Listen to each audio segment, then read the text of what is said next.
We continue with our church-wide study of the Book of John. Mula po nitong mga nakalipas na linggo, we've been discussing many subject matters na hango po sa ating pag-aaral ng Book of John. We have called this the Book of John Challenge. Nabukod pa sa araw-araw na we encourage our people to read portions of the Book of John mula sa umpisa hanggang ito'y matapos.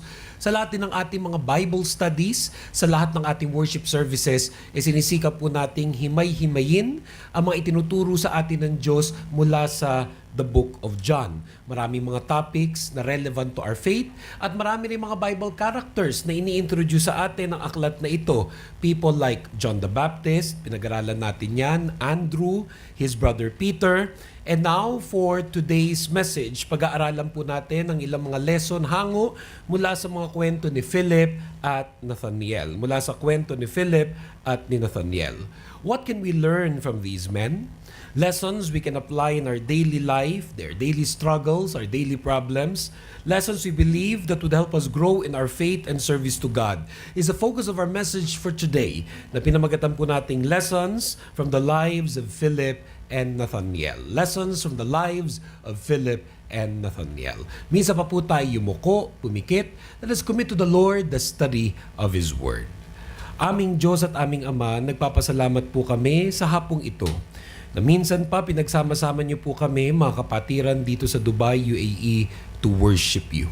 We thank you, Lord, because today we can just rest in your presence, focus on Jesus, and surrender to you all of our heavy burdens. Na kung ito mga nakalipas na mga araw, mga nakalipas na linggo, may mga kasama kami ngayon na nagkakaroon ng mga kalungkutan sa buhay, sinusuko namin ito sa iyo, Lord. Kung may mga kasama kami ngayon, Panginoon, na tinambakan ng sari-sari at iba't ibang klaseng mga problema, sinusuko namin ito sa iyo, Panginoon. Kung pati, Lord, even today as we worship, some of our people are in tears, praying to you for needs in their life, mga pangangailangan sa pamilya, financial needs, mga iba't ibang mga pangangailangan nagbibigay sa amin ng sleepless nights. We surrender all of this to you, Lord. Even our fears, even our worries, whether it's about our health, sa anumang karamdaman, sa kinabukasan ng aming mga mahal sa buhay, o pati na rin sa aming sariling buhay ngayon, Lord. We surrender all of these fears unto you. And we ask your Holy Spirit to move powerfully and mightily in our midst, ministering and touching everyone who's listening to this message today, whether it be live or on video. Bless your people right now. Touch your people right now, for we surrender everything unto you. And we declare Satan defeated in Jesus' name, na lahat ng mga attempts niya upang guluhin ang aming personal life, ang aming mga marriages, guluhin ang aming mga asawa, mga anak, kapatid, magulang, guluhin ang aming trabaho, guluhin ang aming ministry, ang aming church. We rebuke Satan in Jesus' name. We resist and reject all works of Satan in Jesus' name. And we just receive your anointing. We just receive your blessing. We just claim the victory as we pray all of this in the name of the Father, the Son, and the Holy Spirit. In Jesus' mighty name, this is our prayer. All God's people say, Amen, Amen, Amen. Minsan pa nga po natin palakpakan ng Panginoon. Minsan pa nga po natin palakpakan ng Panginoon. Let's give the Lord the best clap offering we could give to Jesus today. Pakisabi nyo nga sa inyong mga katabi, pakisabi nyo po ito, trust the Lord and rise up. Sabihin nyo nga sa mga katabi nyo yan, trust the Lord and rise up. Alam niyo dito po sa ating church, pag uma-attend kayo na ating worship services live, you would often see me getting people to say those things. You are blessed by God, trust the Lord and rise up. O di naman kaya kung may important points na nababanggit sa ating message, sinasabi na, sabihin mo yan sa iyong katabi. Bakit? Kasi bukod sa nare-repeat natin, we're becoming instruments of God's blessing. That we're declaring to one another many, many powerful blessings. And even this afternoon, I believe, as we read the Word of God, as you listen to this message, marami sa atin ngayong hapon pagpapalain ng Panginoon. Kaya pakisabi mo ulit sa iyong katabi, trust the Lord and rise up. Kung mukhang may problema yan sa pera, sabihin mo, trust the Lord and rise up. Kung mukhang mahaba ang muka dahil sa problema, pakisabi yan, trust the Lord and rise up. At kung merong tinatamaan ng homesickness, namimiss ang asawa, ang anak, ang boyfriend, ang girlfriend, pakisabi sa inyong mga katabi, trust the Lord and rise up. Minsan pa nga, palakpakan natin ang Panginoon. Once more, palakpakan po natin ang Panginoon. John chapter 1 verses 43 to 51. John chapter 1 verses 43 to 51. The following day, Jesus wanted to go to Galilee, and he found Philip and said to him, "Follow me." Now Philip was from Bethsaida, the city of Andrew and Peter. Philip found Nathanael and said to him, "We have found him of whom Moses in the law and also the prophets wrote, Jesus of Nazareth, the son of Joseph." And Nathanael said to him, "Can anything good come out of Nazareth?" Philip said to him, "Come and see." Jesus saw Nathanael coming toward him and said of him, "Behold, an Israelite indeed, in whom is no deceit." Nathanael said to him, "How do you know me?" Jesus answered and said to him, "Before Philip called you, when you were under the fig tree, I saw you." Nathanael answered and said to him, "Rabbi, you are the Son of God. You are the King of Israel." Jesus answered and said to him, "Because I said to you, I saw you under the fig tree, do you believe? You will see greater things than these." And he said to him, "Most assuredly I say to you, hereafter you shall see heaven open and the angels of God ascending and descending upon the Son of Man." From these verses, we learn many things, beginning with this very important point, that Jesus found Philip. That Jesus found Philip. Bakit po ba importante ito yung Jesus found Philip? Kasi sometimes, ang iniisip ng ilang mga tao, siya ang naghahanap sa Diyos. Na somehow, kailangan maging sobrang banal mo, sobrang bait mo, sobrang buti mo, sobrang talento mo para makita mo siya. Somehow, that is the kind of perspective that people have. Na tao ang nakakatagpo sa Diyos. Na tao ang makakahanap sa Diyos.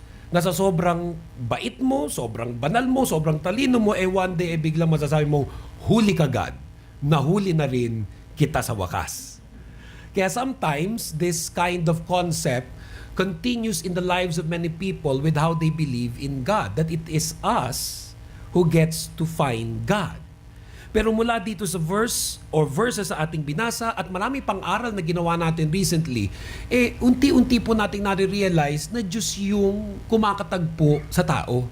Na kung nadidiscover man natin ng Diyos, it is because God enabled us to discover Him. Na kung ngayon may naghahanap ka na ng mga things of God, kung ngayon may naahanap mo na nga ang Diyos, it is because it is God who initiated how you now hunger and thirst for the Lord. Kaya in this particular instance, importanteng ma-realize natin that Jesus found Philip. Again, we read in John chapter 1 verses 43 to 44 where it says, "The following day, Jesus wanted to go to Galilee, and he found Philip and said to him, 'Follow me.' Now, Philip was from Bethsaida, the city of Andrew and Peter." Now, remember na itong pag-aaral po natin mula sa pag-aaral din natin ng mga nauna pang mga Bible characters na sinasabi mga the first disciples of Jesus Christ. Nandiyan dyan yung si Andrew, later yung kapatid niyang si Peter, at ngayon naman yung mga kapitbahay ni Andrew at ni Peter na si Philip, and then later, Nathanael. Kaya nga, tulad nung awit na kinanta natin kanita, "Amazing grace, how sweet the sound that save a wretch like me. I once was lost, but now am found. Was blind, but now I see." Kaya napaka-sikat ng awitin yan mula pa nung unang panahon na ito'y nakumpose hanggang sa kasalukuyan because it is giving to us not just a beautiful lyrics, but it's teaching us correct theology. Na kaya daw natin nakikilala ang Diyos kasi Diyos ang nag-initiate.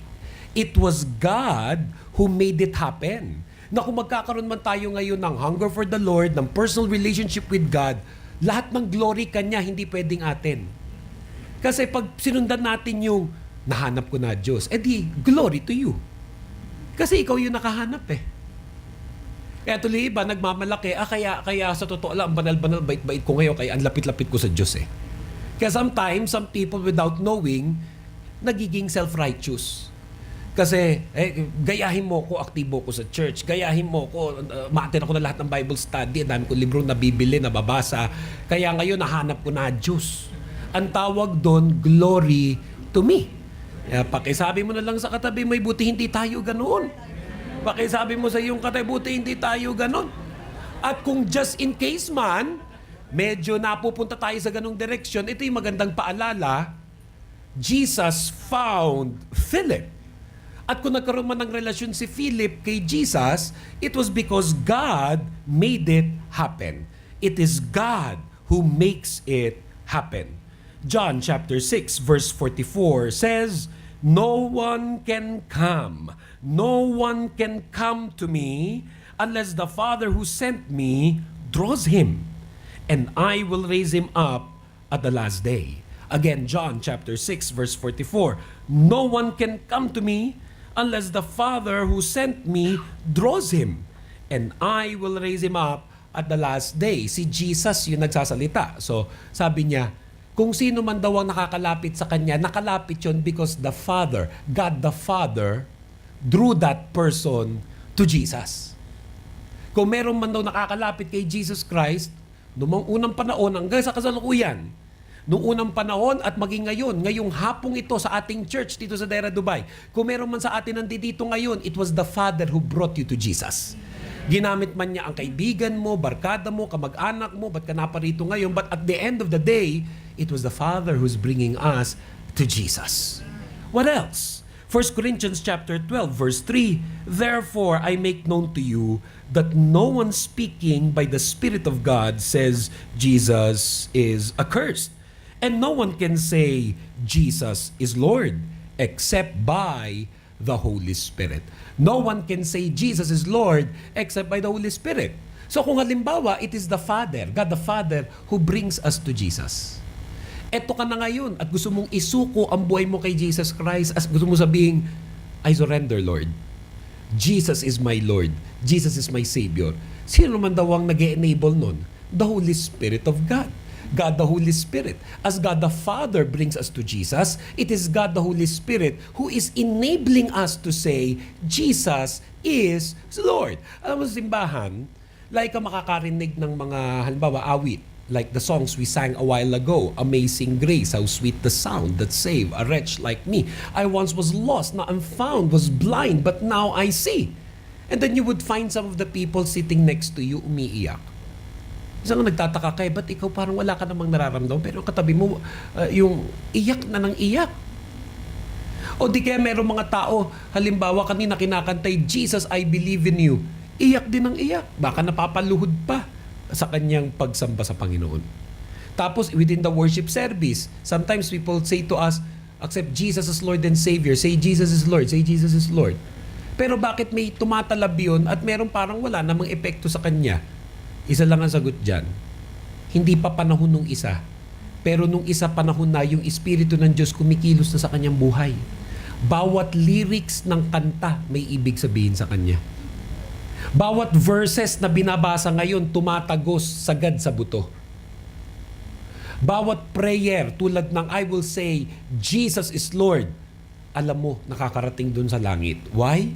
Because it is the Holy Spirit now working in that person's life. It is the Holy Spirit who's now working in that person's life. All reminding us all that all the glory belongs to Jesus Christ. Pag nararanasan mo na yung tinatawag na presence of God in your life. And when it happens, pag nararanasan mo nang linalapit ka ng Diyos sa kanyang presensya, God will give you an invitation. When it happens that God is bringing you to His presence, napapalapit ka na kay Jesus Christ, God will always give you an invitation.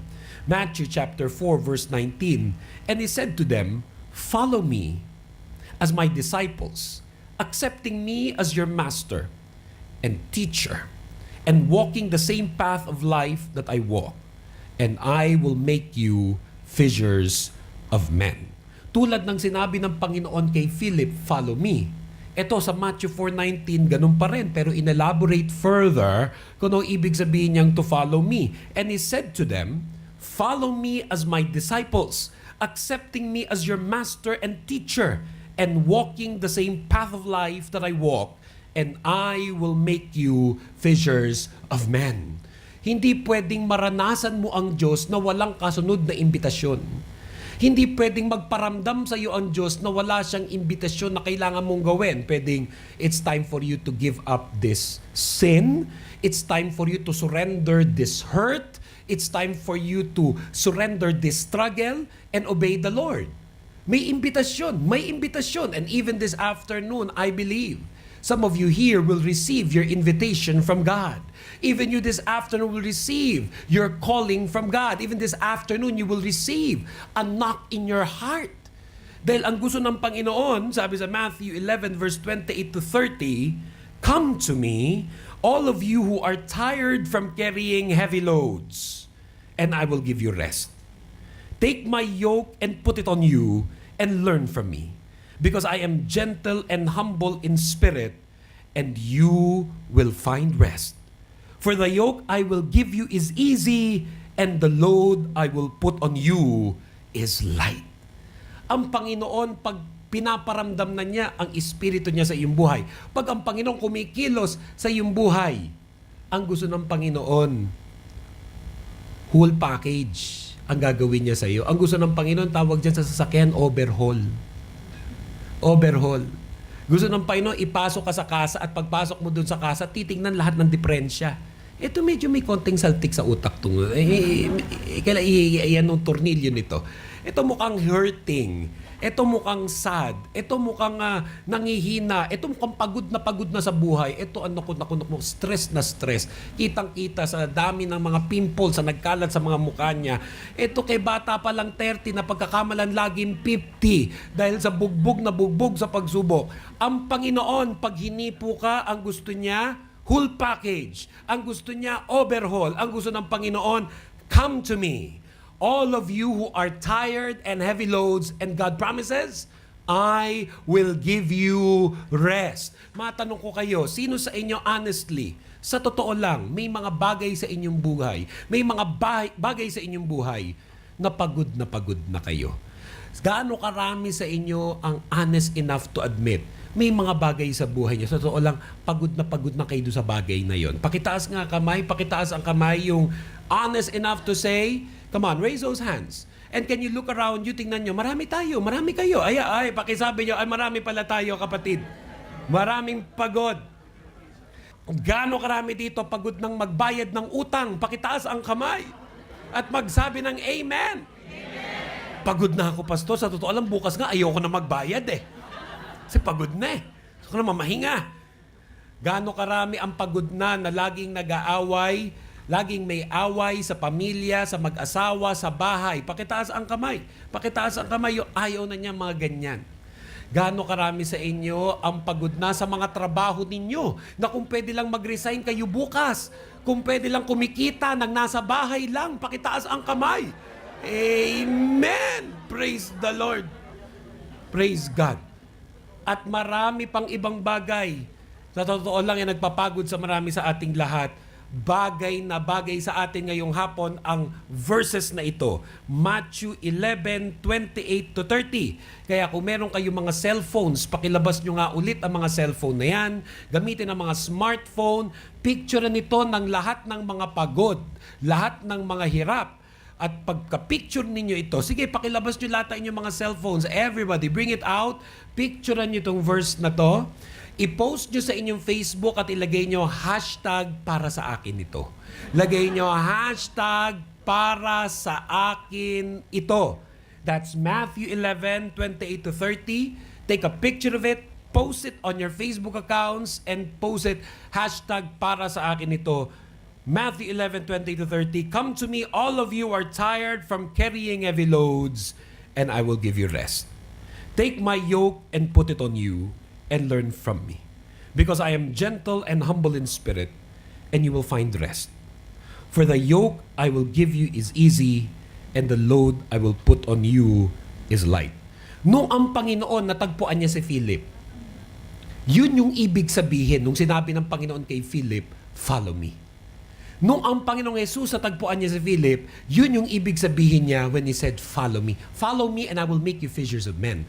Follow me if you are tired and I will give you rest. And going back to the story of Philip and later on Nathanael, matututunan po natin doon that Philip followed Jesus and eventually reached out to his friend Nathanael. Eventually, Philip followed Jesus and reached out to his friend Nathanael. John chapter 1 verse 45 says, Philip found Nathanael and said to him, we have found him of whom Moses in the law and also the prophets wrote, Jesus of Nazareth, the son of Joseph. Si Philip, parang si Andrew. Nung natagpuan niya si Jesus Christ, hinanap ang kapatid si Peter at dinala si Peter kay Jesus Christ. At ito naman si Philip, na kapitbahay ni Andrew at saka ni Peter, andun din. Pinuntahan naman yung kapitbahay na si Nathanael at sinabi sa kanya, eto na yung nababalitaan natin, eto na yung napag-usapan natin nun. Maganda talaga pag ma-meet mo siya. Magandang karanasan pag pumunta ka sa ganung klaseng mga gawain. At may matututunan po tayo dito sa eksenang ito. That since then and up to now, that's what followers of Jesus do. Since then and up to now, yan ang ginagawa ng mga tunay na Kristiyano. We reach people like Jesus did. We reach people like Jesus did. Because more than Philip, si Jesus naman talaga nagpaumpisa niyan yung hanapin natin yung mga taong nangangailangan ng tulong. Tulungan natin yung mga tao at ilapit natin sila kay Jesus Christ. Luke chapter 19 verse 10. For the Son of Man has come to seek and to save that which was lost. For the Son of Man has come to seek and to save that which was lost. Yun yung ministry ni Jesus Christ. At ang ministry na ito ni Jesus Christ, ipinamana niya sa atin ng mga mananampalataya. Tulad halimbawa ni Philip, tulad din ni Andrew, and all the Christians after them, ganun ang tunay na Kristiyano. Inaabot nila yung mga kapatid, kamag-anak, kaibigan, at linalapit kay Jesus Christ. We do it for many reasons. We do it for many reasons. But if there's one very important reasons why there are pastors like me, why there are churches like this, why you have friends like you have na nagdala sa isa church, why you have a husband or a wife na kinakarir ka, mapalapit ka sa Diyos. Ba't meron kang anak o magulang na kinakarir ka, mapa-attend sa church na to? Ba't may pinsan ka? Ba't may kakilala ka? Why do we do these things? Why? Kasi ito ang itinuturo sa atin ng Panginoon, to love. We do it because we love them. We do it because we love them. Proverbs 17 verse 17. Friends always show their love. What are relatives for? If not to share trouble. Again, Proverbs 17:17. Friends always show their love. What are relatives for? If not to share trouble. Alam nyo, lalong-lalo na sa atin na nagtatrabaho ngayon dito sa Middle East o sa ibang bansa, iba yung pagkakaintindi natin nung nagtutulungan. Iba yung pagkakaintindi natin na dapat tayong magtulungan. Lalong-lalo na kung halimbawa pumunta ka rito, wala kang kilala, wala kang kaibigan, wala kang kamag-anak. Naranasan mo yung mahirapan. At ngayon maayos-ayos ang kalagayan mo sa buhay, you want to, give back. At maging instrumento ka naman, wag nawa maranasan ng ibang nag-iisa na nag-iisa sila, na nalulungkot na nag-iisa. Kasi malungkot mabuhay sa abroad pag wala kang kilala, wala kang kamag-anak, at lalo na kung wala ka pang church. Kaya meron sa inyo dito siguro nakaka-relate, naranasan nyo na ma-homesick. Naranasan nyo na umiyak sa kwarto na nag-iisa, ayaw mong marinig na mga kasama mo sa accommodation, tinatakluban mo sarili mo ng comforter. Ang naririnig lang sa'yo, yun lang yung narinig. Kasi hindi mo mabuo, hindi mo matuloy yung iyak. Ang hirap kaya sa puso nun, yung iyak na iyak ka, yung mahagulgol. Na siguro kung nasa Pilipinas lang, isa sa pinakamahirap, yung umiiyak na mag-isa, paano mo naman lalakasan? Iskandalo. 18 kayo dun sa kwarto. Mamaya may tatapik sa'yo, uy, ano, nababaliw ka na ba dyan? Ano na ba na? Alam mo, may sasabihin, so isasarilinin mo na lang. O di naman kaya yung iba, kahit may mga kamag-anak, meron silang mga kasama, kilala, kaibigan, yun yung kasama na sa bahay, ayaw mo rin yung may maabala. Meron sa ating ganun ayaw mo na may maabala pa dahil sa'yo. Kaya kikimkimin mo na lang, nagtatagal ka sa banyo, akala nila, ano nangyayari doon, ba't ang tagal? Yung pala doon na lang ibinubuhos ang lahat. Umiiyak, pero umiiyak ng tahimik.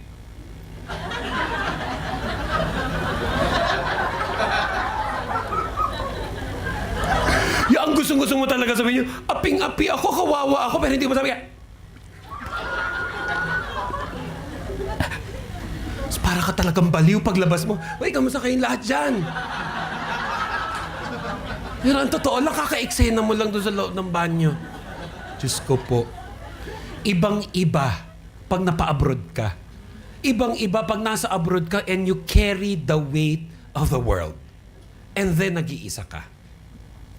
Praise the Lord. Kasi may church. Praise the Lord. May Christian. May pastor. May mga katulad ninyo na nandito ngayon na sensitive na tayo sa ganyan.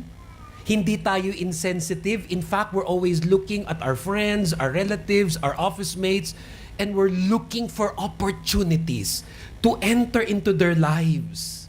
Na sa anumang kwentuhan at usap, makapasok ka doon sa kwento at masabi mo sa kanya, pero alam mo, naiintindihan ko yan pero sama ka sa church. Makinig ka dito sa pastor na to sa YouTube channel namin. Ito Bible, subukan mong basahin. Tulungan kitang halika, sumama ka sa Bible study. Why are there people like this?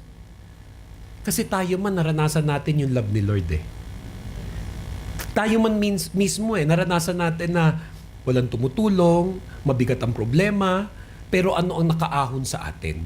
Yung pananampalataya natin sa Diyos. Yung pananampalataya natin kay Jesus Christ. And because we've experienced the love of God, gusto rin natin maranasan ito ng iba. And again, Proverbs 17:17 reminds us, friends always show their love. What are relatives for, if not to share trouble?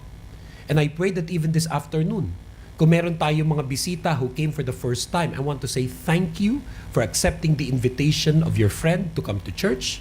Pero gusto ko rin magsabing thank you. At gusto ko rin sana ikaw din magsabi ka rin ng thank you doon sa kaibigan mo nag-aya sa'yo. Kasi ibig sabihin, love ka niya.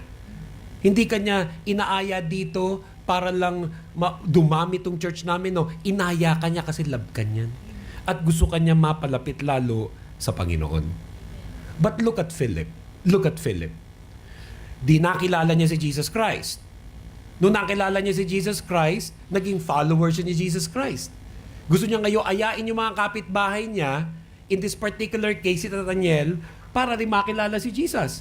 Pero bakit ba naman sa dami nang aayain ni Philip, ang unang inaya niya, si Nathaniel na skeptic. Nathaniel was not an ordinary person to invite. He was not the kind of person na parang kedaling ayain. No, Nathaniel was a difficult person to invite because Nathaniel was a skeptic. Nathaniel was a skeptic. Alam, minsan nakaka-encounter ka ng mga tao na kalad ka rin, yung kahit sa mo dalhin, sasama. Dalhin mo sa Atlantis, mag-swimming, sasama. Dalhin mo sa Corniche, mag-swimming, sasama. Dalhin mo doon sa church villa natin na may swimming pool, sasama. Hindi issue kung saan dadalhin. Dalhin mo sa impyerno, sasama yan. May ganung mga tao, wag mapasama sa mali. Sasama at sasama.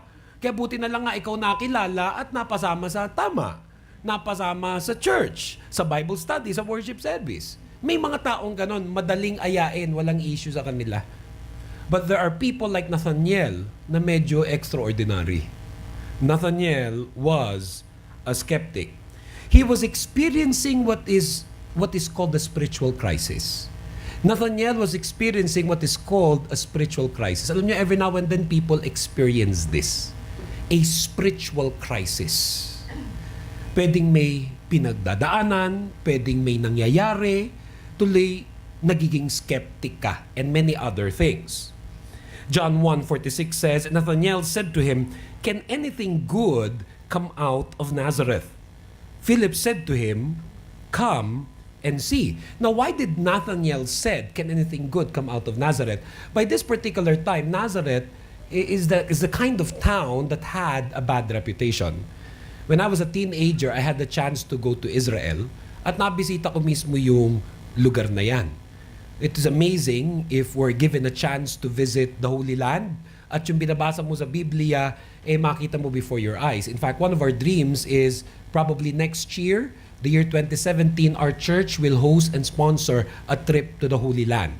We're now in the process of putting together what will be the package para maibigay sa mga kapatiran halos 1 taon pagandaan. At yung gustong sumama sa akin para mag-retreat at pumunta sa... Yung mga kaladkarin na gustong sumama sa akin at makaladkad to the Holy Land, abangan niya next year, 2017. Sino yung parang interesado sa ganyan? Parang trip ko yan. Yung ganyan. Pumunta sa... pag ganyan, tataas kayo ng kamay.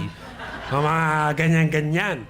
Sino dito gusto mag-offering? Pakitaas nga ang kamay. Tingnan mo, wala halos nagtaas. Ako po. So, itong mga panahon na to, Nathanael was a skeptic. He said, "Can anything good come out of Nazareth? Can anything good come out of Nazareth?" Nazareth had a bad reputation as a town. One of the reasons is there was a Roman barracks in that particular area. Ibig sabihin, may base militar.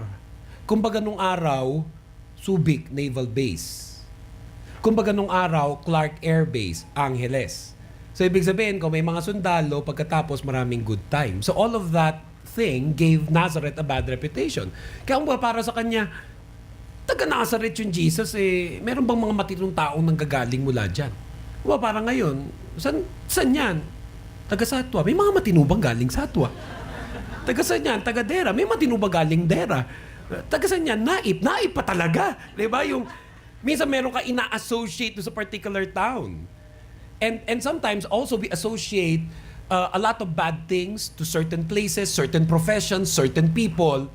And there we realize nothing is impossible with God. Nothing is impossible with God. Dito pa lang may lesson Kahit ano background mo, kahit saan ka galing, kahit ano past mo, nothing is impossible with God. Something good can come out of your life. Amen. Something good can come out of your life. Minsan may na-encounter ako, sinasabi ko, may potential ka, pwede kang maging pastor. At sasabihin sa akin, "Pastor, malabo yan pag nalaman mo lang ang mga kalokohan ko nung araw." Babaero, lalakero, mamamatay tao, swindler, at kung ano-ano pa. Lahat ng yan, ang disciples si Jesus Christ. Lahat ng yan, kung sino man ang nandito sa church na to, meron din dito mga babaero, lalakero, mamamatay tao, at swindler.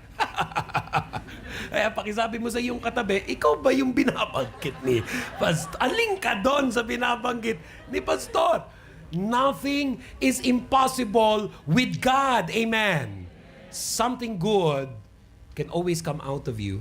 Something good can always come out of us. Just on a trivial note, pakisabi nyo nga sa inyong mga katabi, pwede kang gamitin ng Panginoon, kapatid. Pakisabi nyo nga yan sa inyong katabi, pwede kang gamitin ng Panginoon, kapatid. So going back to Nathanael, sabi ni Nathanael, "Can anything good come out of Nazareth?" This tells you that Nathanael not only had a spiritual crisis, he was a skeptic. Not only was he experiencing a spiritual crisis, he was a skeptic. Before I let that go, yung spiritual crisis, I'd like to just really emphasize that every now and then, you will meet some people who will have some kind of spiritual crisis. Bakit naman dati umaattend ng church? Bakit naman dati nagmi-ministry pa? Bakit naman dati magaganda lumalabas sa bibig niya? Matino naman kausap. Bakit naman dati okay siya? Ba't ngayon parang hindi? Ang tawag doon, spiritual crisis. Ang tawag doon, spiritual crisis. Parang minsan lang, alam mo, may nagpapa-counsel sa akin, kinukwento yung asawa niya. Sabi ko, baka midlife crisis. Tapos minsan nang may nagsabi sa akin, "Pastor, na naman? Meron na naman siyang midlife crisis." Kasi, yes, People can have various crises in their lives. Yung midlife crisis, for instance, can be in their 20s, as young as 20s. Iisipin mo, bata naman. Nagtatransition kasi hindi sanay na bata, ngayon, adult. Bigla na pinapamper ka ng nanay mo, ngayon, ikaw na ngayon ang nanay. Bigla dati humingi ka lang ng allowance, ngayon buong barangay nyo na ang binubuhay mo. So meron talagang crisis doon kasi transition, 30 to 40. 30 ka na, wala ka pa rin boyfriend.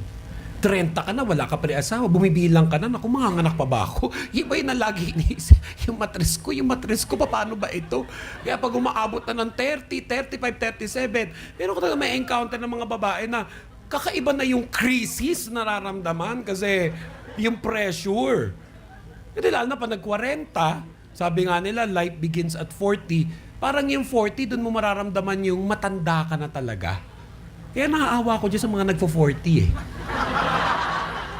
Minsan nga gusto ko sila makausap para pag nakarating din ako doon sa edad na yun, ready na ako. Awang-awa ko dyan sa mga nagpo-40 na yan.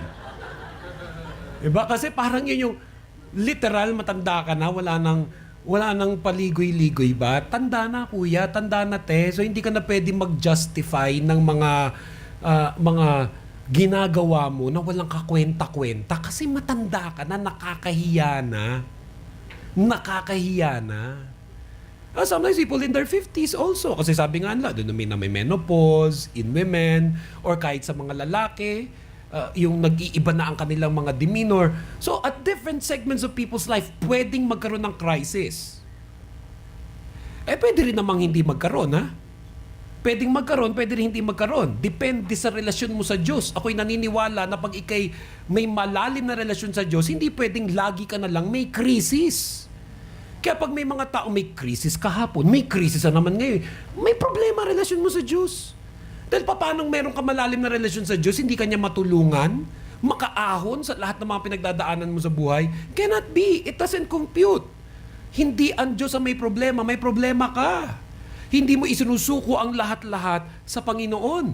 And Nathaniel was in that particular moment in his life. He had a spiritual crisis that as a result, he became a skeptic. Now, let's just give a dictionary definition of what a skeptic is para mas lalo natin maunawaan ano ba yung skeptic. First, the skeptic is a person who questions the validity or authenticity of something purporting to be factual. Ano daw? Iba naman, nagkunwari naintindihan. Ulitin na nga natin. A person who questions the validity or authenticity of something purporting to be factual. Ibig sabihin, halos tanggap na ng lahat. Tama, totoo, pero ikaw yung nag-iisang nagsasabing, hindi siguro. Hindi siguro. Huwag ka basa-basa maniniwala. So pag may na-encounter kayong ganong kadalasan, skeptic yun. A person who maintains a doubting attitude as toward values, plans, statements, or the character of others, with a special emphasis on the word doubting. And a person who doubts the truth of a religion, especially Christianity, or of important elements of it. Kaya kadalasan yung word na skeptic is used pag halimbawa, may mga taong nagko-question about the Christian faith, either Christianity itself or elements of the faith. Kaya pag halimbawa, ikaw yung tao na lagi kang merong nasasabi o meron ka kina-question o dinadoubt, lalo na sa pananampalataya, ang tawag sa iyo, skeptic. Pero siguro ang mas madaling intindihin na term would be doubter. Doubter. Hanggang sa kaduluduluan ng ministry ni Jesus Christ, kahit among His disciples, meron siya niyan Pero sino yung pinag-uusapan natin ngayon? Si Nathaniel. Nathaniel is one of the first disciples of Jesus Christ. Some scholars would even think that this is the same disciple known as Bartholomew, bagamat there are debates about it. But let's say for the sake of argument, Nathaniel is a different person from Bartholomew. Here at the start of Jesus' ministry, nag-uumpisa pa lang ang ministry niya, meron ng skeptic.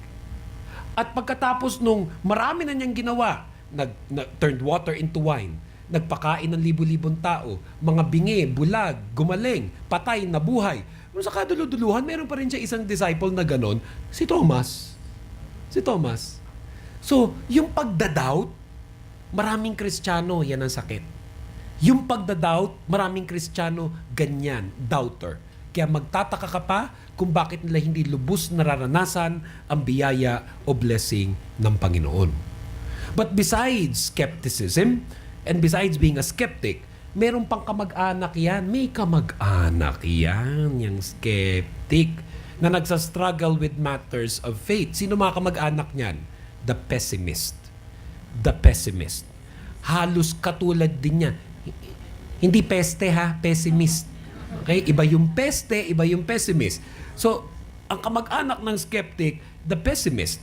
Ano naman po yung pessimist? A person who habitually sees or anticipates the worst or is disposed to be gloomy. Again, the pessimist is a person who habitually sees or anticipates the worst or is disposed to be gloomy. In other words, nega. Yan. Marami rin tayong kilalang ganyan. Pwede na mga una niya makita yung maganda. Pwede na mga unang makita yung positive, pero pinipili niya ang disposition niya. Lagi ang nakikita niya yung pangit. Laging nakikita niya yung negative. At isa pang kamag-anak niyang skeptic ng pessimist is the cynic. Isa pang kamag-anak niyang skeptic at pessimist is the cynic. A person who believes that only selfishness motivates human actions and who disbelieves in or minimizes selfless acts or disinterested points of view.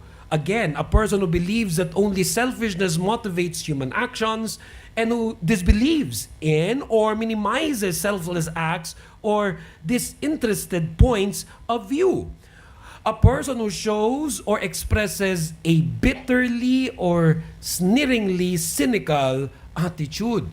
Halimbawa, may kumakanta na mo, yabang. Yung hindi niya naiisip na nag-worship, ay inisip niya, tinan mo, nagyayabang yan. Okay, halimbawa, may nagpapa-offering, sana naman nila gagamitin yan. Sana naman nila kukunin ng pera ng tao. Yun laging nag-iisip ng masama sa kapwa. Yun ang disposition niya. Ang tawag doon cynical, ang tawag doon cynic, or a better term, bitter. Yan. Bitter. Nakadalasan ang taong ganyan yung naging skeptic, doubter. Pessimist, nega. Cynic, bitter. Many times. Ang mga taong naging ganito, hindi lang basta naging ganito, may rason. There will always be a reason. Understand this, there will always be a reason. Walang taong pinanganak na skeptic. Walang taong pinanganak na pessimist. Walang taong pinanganak na cynic. Walang taong pinanganak na bitter. Kadalasan may rason. There will always be a story. Many times during my counseling sessions, yung malalalim at matagalang counseling sessions, dun lumilitaw yun eh. Pag nakikipag-meeting sa akin ng once, twice, 3 times, 5 times, normally on the 3rd time dun lumilitaw, ano yung mga tunay na rason? Ba't nagkaganon yung pananaw, nagkaganon ang desisyon, naging ganon ang buhay? May pinanggagalingan. Laging may pinanggagalingan. There will always be a story. There will always be a story. O mas kilala na ngayon na may pinaghuhugutan. Kayo kaya? Ano kaya ang mga pinaghuhugutan ninyo? Ano kaya ang kanya-kanya nating mga kwento? Bakit tayo ganyan? Bakit tayo naging ganito? But listen to this. Kung si Nathaniel skeptic, hindi siya pinabayaan ng Panginoon. Kung si Nathaniel skeptic, may spiritual crisis, hindi siya pinabayaan ng Panginoon. Because everyone can experience Jesus and be healed. Everyone can experience Jesus and be healed. John chapter 1 verses 46 to 49 shows to us. And Nathanael said to him, "Can anything good come out of Nazareth?" Philip said to him, "Come and see." Jesus saw Nathanael coming toward him and said of him, Behold, an Israelite indeed, in whom is no deceit. Nathanael said to him, How do you know me? Jesus answered and said to him, Before Philip called you, when you were under the fig tree, I saw you. Nathanael answered and said to him, Rabbi, you are the Son of God. You are the King of Israel. Nung mula dito sa verses na ating binasa, nakita po natin na bago pa pala tawagin ni Philip si Nathanael para ilapit kay Jesus Christ, sabi ni Jesus Christ sa kanya, nakita na kita. Kahit nga nagtatago ka doon sa malaking puno, doon sa malaking fig tree, nakita kita. And this is such a comfort to me. And should be a comfort to many of us. Na ano man ang pinagdadaanan mo sa buhay, ano man ang mga problema mo ngayon, kung feeling mo minsan nag-iisa ka, hindi yun totoo. Kasi nakikita tayo ng Panginoon. God sees you. He sees everything that is happening in your life. At tulad ni Nathanael, hindi kanya pababayaan. Because when it's the right time, God will bring us to Him and nothing will stop that. When it's the right time, God will bring us to Him and nothing will stop that. John 6:37-40 says, However, those the Father has given me will come to me, and I will never reject them. For I have come down from heaven to do the will of God who sent me, not to do my own will. And this is the will of God, that I should not lose even one of all those He has given me, but that I should raise them up at the last day. For it is my Father's will that all who see His Son and believe in Him should have eternal life. I will raise them up at the last day. What does this mean? Hindi tayo pakakawalan ng Panginoon, kapatid. Grabe ang effort na gagawin ng Diyos just to bring us to Himself. Ano tawag dun? Ipaglalaban ka ng Diyos. Ipaglalaban ka ng Diyos. Minsan may mga na-encounter ako mga counselees, whether they're married o di naman kaya mag-boyfriend, mag-girlfriend lang. So, pagod na. Minsan may encounter mo yung gusto nang mag-give up. Pero merong isa na ipaglalaban niya. At kaya naman talaga may tumagal na marriage. Kaya may tumagal na relasyon. Yung isa pinaglaban niya. Kahit yung isa gusto na mag-give up. Know this. Kung sa tao nga kaya natin sila ipaglaban. Ang Panginoon, ipaglalaban ka niya. What He has with us is a stubborn love. Gusto mo nang pumiglas, gusto mo nang lumayo, gusto mo nang umalis. Pero you will always find that God will use someone, something to bring you back to Himself. Minsan magugulat ka na lang may pupuntahan ka, isang lugar, balak mo magkasala dun. Ang alam mo, walang born again dun. So bigla yung sino pa yung napatabi mo. Bigla, kilala kita. Nakita kita sa church. Sabi, patay na. Plano ko pa naman magkasala dito. May nakakilala. Even to the darkest, even to the most darkest areas of this earth, even to the most loneliest moment of your life, realize this, ipaglalaban ka ng Panginoon. Hindi siya papayag na mawala ka sa kanyang kamay. Hindi siya papayag. For the Bible again says in John 6:37-40, at sa totoo lang kinikilig ako habang binabasa ko to. Kasi ganito yung Panginoon sa akin, ganito yung Panginoon sa ating lahat. Ganito ang Panginoon sa iyo. Pakinggan mo to, John 6:37-40. However, those the Father has given me will come to me, and I will never reject them. For I've come down from heaven to do the will of God who sent me, not to do my own will. And this is the will of God, that I should not lose even one of all those He has given me, but that I should raise them up at the last day. For it is my Father's will that all who see His Son and believe in Him should have eternal life, and I will raise them up at the last day. No one will be lost. Not any one of you in this room will be lost, as you are in the hand of the Father. eto ka na sa kamay ng Diyos, hindi ka niya pakakawalan. Kahit pumipiglas ka pa paalis, kahit minsan nag-a-attempt ka pa, kahit skeptic ka, pessimist ka, cynic ka, bitter ka, hindi ka pakakawalan ng Panginoon. At pag nasa Panginoon ka na, and when we are with Jesus, we can receive healing. When we are with Jesus, we can receive healing. Kasi bakit ba skeptic? Bakit ba pessimist? Bakit ba cynic? May hurts. May hurts. At ang bawat isa sa atin pwedeng nasasaktan ng buhay na ito. Pwedeng nasasaktan ng kapwa-tao. Pwedeng may mga lungkot. Pwedeng may mga struggle. May hurts. But when we are with Jesus, we can receive healing. Acts 9:34 simply tells us, Jesus Christ heals you. Can you repeat after me and say those words? Jesus Christ heals you. Say it again. Jesus Christ heals you. Say it to yourself. Jesus Christ heals you. Ang Panginoon ang nagpapagaling sa atin. Hindi ka lang pumasok sa church na to ngayong hapon, ganun-ganun lang, hindi. Lalabas ka dito, pinagaling ka ng Panginoon.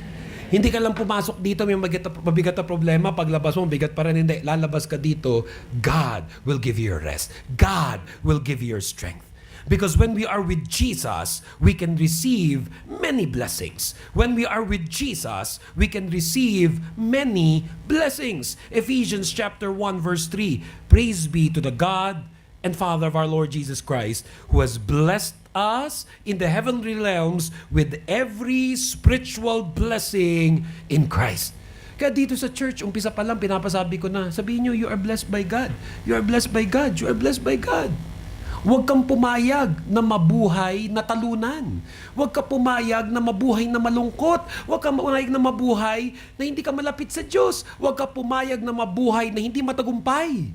Dahil lahat ng nakay Kristo is blessed with every spiritual blessing in Christ. I am blessed with every spiritual blessing in Christ. You tell me today, marami kang utang. Sabihin mo sa sarili mo, I am blessed by God. You tell me today, meron kang sakit, and you say to yourself, I am blessed by God. You say to yourself, may problema ka sa marriage mo, may problema ka sa asawa mo, may problema siya sa iyo. You say to yourself, I am blessed by God. You say to yourself, you have problems with your job, you have problems with money, you have problems with family, many things. And everybody say to yourselves, I am blessed by God. And Jesus even said to Nathanael, kasi finally si Nathanael na-convinced na from being a skeptic, he realized in this encounter with Jesus Christ, in this experience with Jesus Christ, na hindi na siya dapat maging skeptic. Ano pag ako may mga kaibigan, tapos sasabihin nila sa akin, Pastor, kaso to, daming question nito, ang daming doubts nito, baka kailangan pag kinausap mo siya, ganito yung pakipag-usap mo. Hindi naman ako napipressure. Kasi alam ko, hindi naman sa talino ko kung bakit mawawala yung pagiging skeptic niya. Hindi naman sa husay na explanation ko kung paano siya makukumbinse. Yes, mag-aaral ako, magpiprepare ako, sasagutin ko yung tanong niya. Pero ang tao kaya nababago kasi na-experience si Jesus. It is the experience of Jesus Christ that changes people's hearts. It's not an intellectual activity, it's a spiritual thing. Tulad ni Nathanael, bakit siya nabago? Na-experience si Jesus totoo pala siya. Tignan mo sabi ni Philip. Kasi sabi ni Nathanael sa kanya, can anything good come out of Nazareth? Ano sagot ni Philip sa kanya? Come and see. Come and see. Kaya tayo ganun ginagawa natin sa church We invite, bring people to church. Pero hindi tayo nape-pressure na kailangan ang galing ng music, ang galing ng preacher. Hindi. Ang importante sa atin, si Jesus naririto. Na pag ang tao naranasan si Jesus, yun ang magbabago sa kanya. At nung nabago na si Nathanael, ano sabi ni Jesus kay Nathanael? You shall see greater things. You shall see greater things. John chapter 1, 50-51. Jesus answered and said to him, because I said to you, I saw you under the fig tree, do you believe? You will see greater things than these. And he said to him, most assuredly I say to you, hereafter you shall see heaven open, and the angels of God ascending and descending upon the Son of Man. What does this mean? What does this mean? That our relationship with Jesus is but the beginning of a truly exciting life. Our relationship with Jesus is but the beginning of a truly exciting life.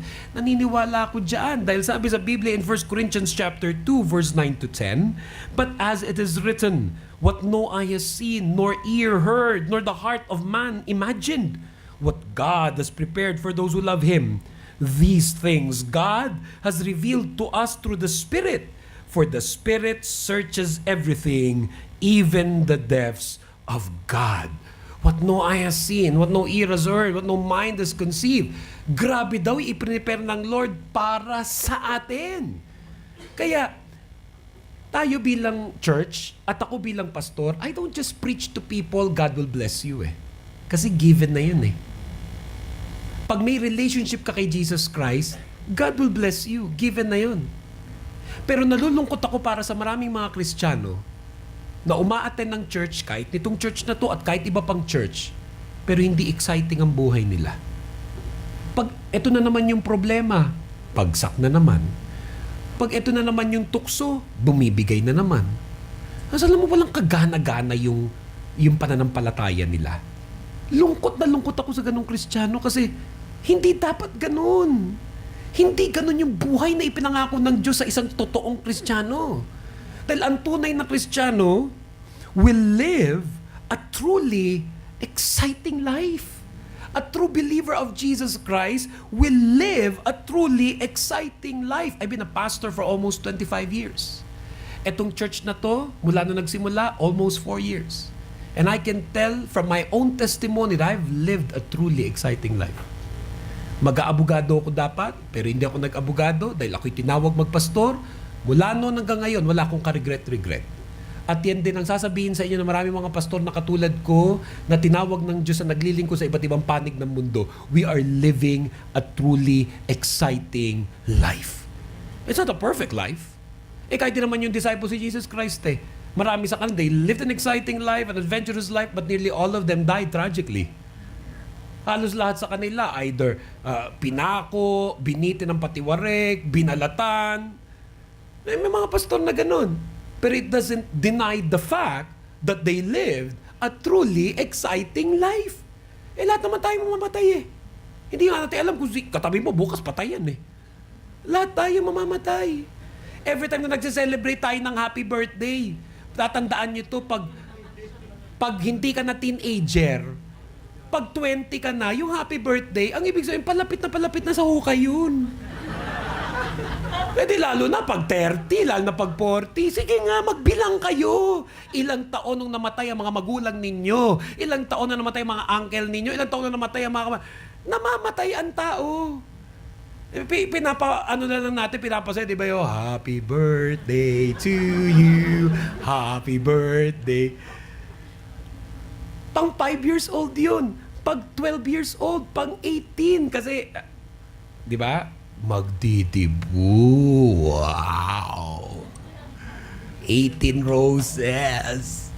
Diba? O 25, yung wow, nanay ka na.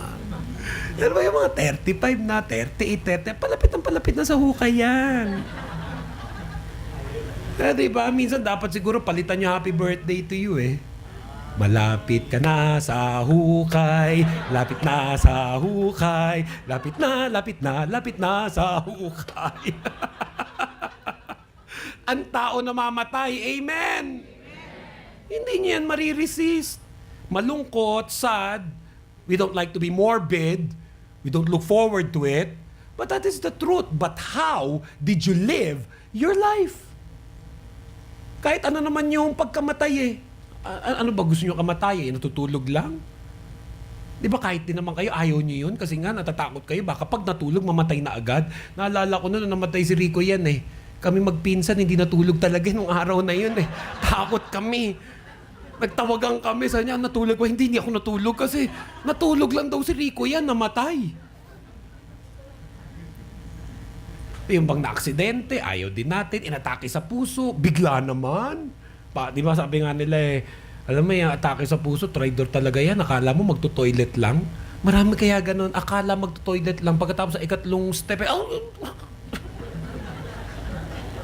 Hindi man lang nakaabot sa inodoro. Ano, umiiyak yung mga kamag-anak sayang. Hindi man lang nakapag-inodoro. Ang kamatayan ay kamatayan.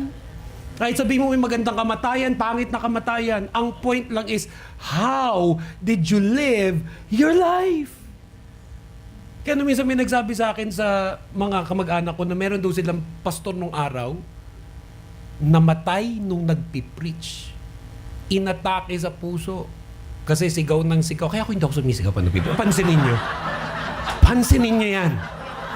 Panoorin nyo yung mga video. Hindi ako sumisigaw. Natuto ako dun eh. Pero sigaw na ng sigaw ng sigaw. Yung pastor at saka lagi na, namatay ka lagi na. Wow, what a death. Diba? Kung masasabi mo, namatay siya, naglilingkod pa rin sa Panginoon. Mismo, nakakatakot nga lang, di ba? Nakakatakot lang na worship service. Pero namatay siya, naglilingkod. Kesa naman, pastor, nalagay sa dyaryo. Namatay sa motel, may kalaguyo, pastor pala. Yung mga ganun, kaya pangit na kamatayan. Yung ang ending mo hindi maganda. So all of the disciples, they died, and many of them died tragically, but they lived a truly exciting life. Huwag kayong papayag na yung mga buhay ninyo walang kakwenta-kwenta lang. Bumilang kayo ng taon, marami sa inyo matatanda na. Marami sa inyo matatanda na, hindi pa huli ang lahat na ang buhay na ito tunay na mag-matter, na ang buhay na ito ay sumunod sa Diyos, na ang buhay na ito ay mabuhay na pinagpapala ng Diyos. Hindi pa huli ang lahat. Our relationship with Jesus gives us access to everything we need. Our relationship with Jesus gives us access to everything we need. John 14:12-14 will be the last verses for today's message. I assure you, the one who believes in me will also do the works that I do. And he will do even greater works than these, because I'm going to the Father. Whatever you ask in my name, I will do it, so that the Father may be glorified in the Son.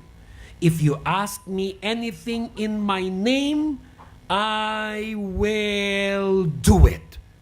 If you ask anything in my name, I will do it.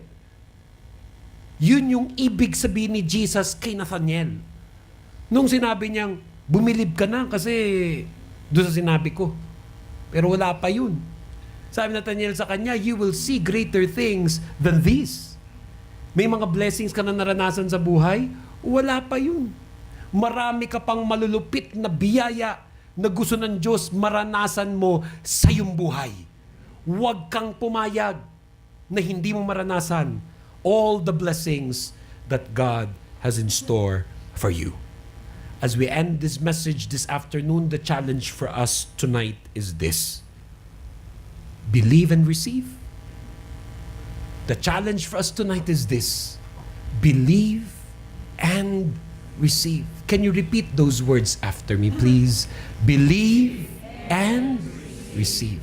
Can you lift both of your hands like this? Pwede bang itaas yung dalawang kamay nyo dito? Dito sa kaliwa, pwede bang ilagay nyo lahat ng inyong mga problema sa buhay? Dito sa kaliwa, lahat ng problema. Isipin nyo na lahat. Asawa ba yun? O, di bumaba konti kasi ang bigat eh. Bigat, yung may pera, o lagay dito sa kaliwa. Ilagay nyo lahat ng mabibigat yung problema sa kaliwang kamay. Titigan nyo mabuti at sabihin nyo, pera yan, asawa ko bisit na ako sa iyo. Kung ano na yan, ilagay nyo dyan sa kaliwa. Dito naman sa kanan, ilagay nyo lahat ng inyong mga pinapangarap sa buhay. Lahat ng inyong mga dinidesire at pinagpipray sa Panginoon na ikaw lang ang Diyos, ang bukod tanging nakakaalam. Come and lift those hands to God. Come and lift those hands to God. And say with me tonight, I believe, I receive. Come and say those words with me tonight. I believe, I receive. Let me pray for you. Father in heaven, nakikita niyo po ang mga kamay na nakataas sa inyo. Sa kaliwang kamay po namin, itinataas po namin lahat ng aming mga kabigatan sa buhay. Sa kanang kamay po namin, itinataas po namin lahat ng aming mga pinapangarap sa buhay. Lahat ng ito, Lord, we surrender to you.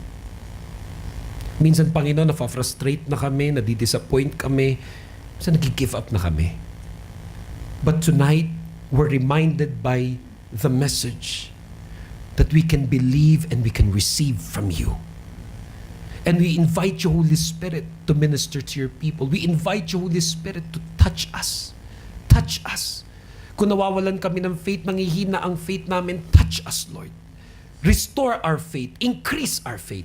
Forgive us, Lord, kung naging skeptic din kami, naging pessimist, naging cynical, we doubted you. Lord, we became negative thinkers. We became bitter in a certain sense. We surrender to you all of our hurts. We surrender to you all of our fears and all of our worries as we lift our hands to you, Lord. We believe and we receive. Panginoon, ang panalangin ko, pagpalain mo ang lahat ng nakataas ang kamay sa inyo. Pagpalain mo ang lahat na nagtitiwala sa inyo ngayong gabi. As we pray all of this, in the name of the Father, the Son, and the Holy Spirit, in Jesus' mighty name, this is our prayer. And all God's people say, Amen, Amen. Palakpakan po natin ang Panginoon.